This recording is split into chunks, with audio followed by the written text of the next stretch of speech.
Well, Dr. Singer, that begs the question now, can emerging powers fill the void left by a potentially retreating US and global leadership?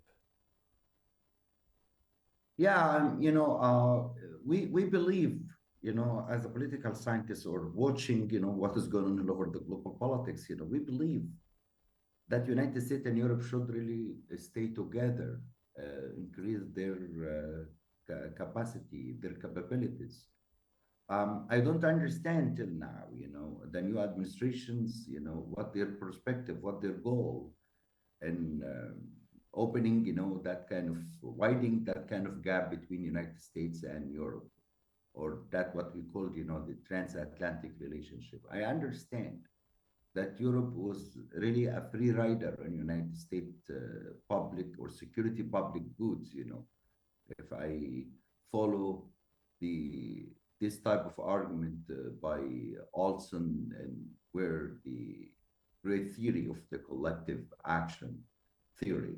So yeah, Trump was correct when he was proposing, to Europe and NATO members to increase their burden to reach to military burden, to reach to 2% or even 5%. This is good policy, to make Europe and America pretty strong.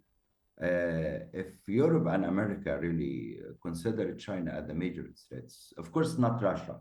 Russia never ever can really fill that gap for current or for present or for future. So the only country can really threat Europe and United States is China. But this kind of policy by Trump, about Greenland or towards Denmark or Canada, as my colleague, mentioned about the Five Eyes, this is sharing intelligence for the closest allies, UK, Canada, US, Australia, New Zealand.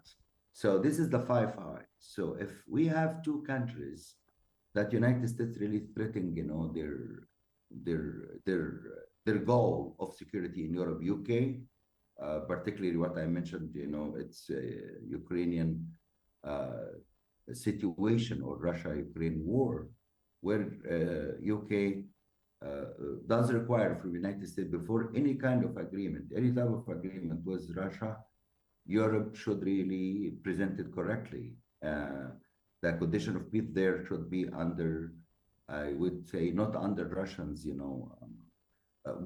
but it should really come with the Europeans and Ukrainians well too. Second, threatening Canada as a 51 states is really opening that gap.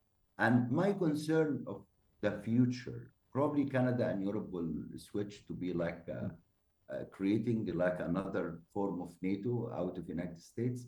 Of course, this is hard to believe that can be happen, but that level of threatening or threats from Trump towards Canada and Europe is really making these guys very nervous.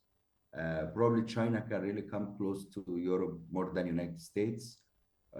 Probably it's hard to believe in that or think about that, but that kind of type of scenarios is really scary for the United States and for Europe. But my best understand that Europe and United States, it's really difficult for both of them to be away from being a one country or one policy, one military policy. This is I think it's pretty healthy for the international politics to keep Europe and United States together. Mhm.